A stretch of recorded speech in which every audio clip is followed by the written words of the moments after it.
지난 시간에 여러분들과 함께 당뇨 진단 기준에 대해 가지고 이야기를 나눠봤습니다. 당뇨를 진단하는 검사로서는 이제 혈당, 포도당 농도, 그리고 당화 혈색소를 가지고 우리가 진단을 하게 되는데, 그 당화 혈색소의 기준, 공복 혈당 검사의 기준, 이런 것들을 알아두시면 좋으실 것 같아요.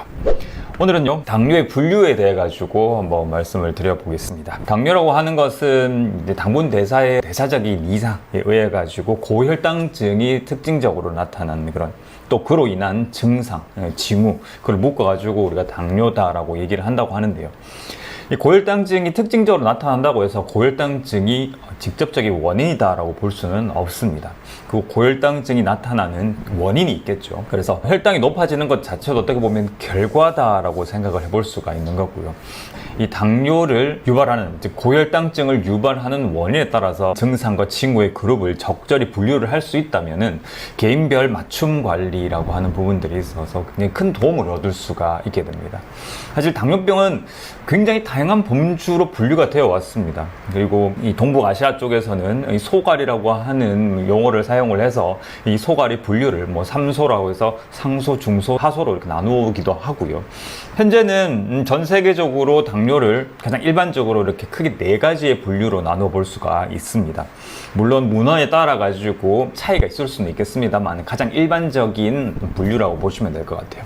1형 당뇨, 2형 당뇨, 그리고 특정 유형인 당뇨인데 그게 어떤 원인에 의한 것들. 예를 들면은 뭐 단일 유전자성 당뇨병 증후군이라든지, 아니면은 췌장의 질환에 의해 가지고 뭐 췌장염이라든지 낭포성 섬유증과 같은 그런 췌장 질환에 의해서 췌장의 기능이 떨어져서 나타나는 당뇨병이 있을 수가 있고요. 그 다음에 약물 또는 화학적으로 유도된 당뇨병들도 있을 수가 있습니다. 대표적으로 부신피질 호르몬제, 그러니까 여러분들 스테로이드라고 알고 계신 그런 글루코코티코이드를 사용을 했을 경우에 당뇨가 유발될 수가 있게 됩니다. 그래서 이런 화학 합성 약물들을 무분별하게 사용을 하게 되면 그로 인해 가지고 고혈당증이 나타나기도 합니다. 약물 사용에 대해서 항상 조심해야 되고, 그 다음에 약물을 사용을 하실 때는 반드시 여러분들 신뢰할 수 있을 만한 의료 전문가와 함께 상의를 하시고 사용을 하셔야 된다라는 것, 그래서 꼭 기억을 하셔야 될 것 같아요.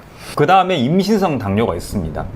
임신 전에는 명백하게 당뇨가 아니었는데 임신 중에 당뇨로 진단받는 경우라고 이렇게 생각을 하시면 될 것 같아요. 그래서 당뇨의 분류를 4가지로 크게 나눠 볼 수가 있는데, 여기에 따라서 당뇨를 구분을 해보고 거기에 맞춰 가지고 치료 계획이라든지 혈당에 대한 관리 계획을 수립을 한다 그러면 훨씬 더 효과적으로 고혈당증을 교정을 해볼 수가 있다라는 겁니다. 일단은 당뇨라고 하는 것은 아주 굉장히 큰 범주의, 아주 넓은 범주의 증상과 징후의 그룹군이다, 질환군이다라고 보시면 될 것 같고, 이제 공통적인 특징이 이제 고혈당이라고 하는 거죠. 그런데 그게 원인이 아니라 결과라는 겁니다.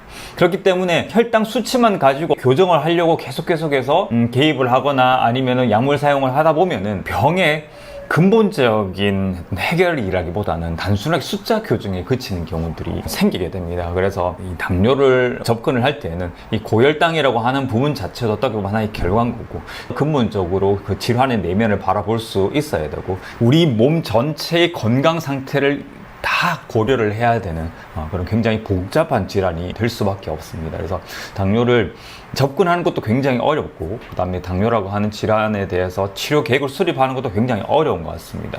그리고 그런 치료 계획에 따라 가지고 여러분들을 이끌어가는 것도 결코 쉽지는 않은 것 같습니다. 하지만 분명히 제대로 된 원인을 찾아서 해결할 수가 있다 그러면, 그 다음에 여러분들의 의지와 의료 전문가와의 어떤 노력이 서로 상승의 효과를 일으킨다 그러면 당뇨가 단순하게 혈당 관리 수준을 넘어서서 완화라고 하는 관의 수준까지 이룰 수가 있게 되거든요. 그러니까 이 당뇨에 대해 가지고는 만약에 혈당 관리에 대해서 관심이 있으시거나 아니면 이미 당뇨에 대해서 진단을 받고 관리 중에 있으신 분들 같은 경우에는 단순하게 여러분들의 건강 상태를 의료기관이나 아니면 의료인에게 맡기시는 게 아니라 스스로가 혈당이나 혈압에 대해 가지고 지속적으로 관찰을 하셔야 되고, 몸 상태를 정확하게 파악을 하고 계셔야 됩니다.